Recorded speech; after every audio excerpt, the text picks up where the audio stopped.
नमो बुद्धाय. महाकारुणिक तथागत गौतम बुद्धांनी सांगितलेले शुभ संकल्प आणि शुभ संकल्पनाची आवश्यकता. एके समयी श्रावस्तीतील जेतवनात राहत असता भगवान भिक्खूंना उद्देशून म्हणाले की पवित्र आणि सुखी जीवनासाठी शुभ संकल्प करण्याची अत्यंत आवश्यकता आहे. कोणते शुभ संकल्प करावेत हे मी तुम्हाला सांगतो, ते ऐका.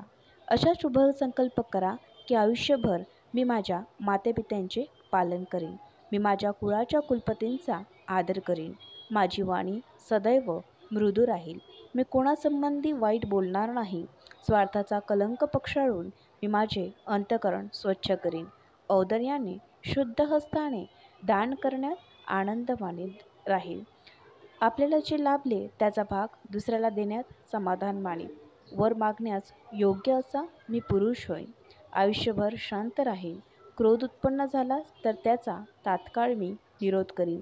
भिक्खूंनो, असे हे 7 प्रकारचे संकल्प आहेत जे केले असता तुम्ही सुखी आणि पवित्र व्हाल. नमो बुद्धाय.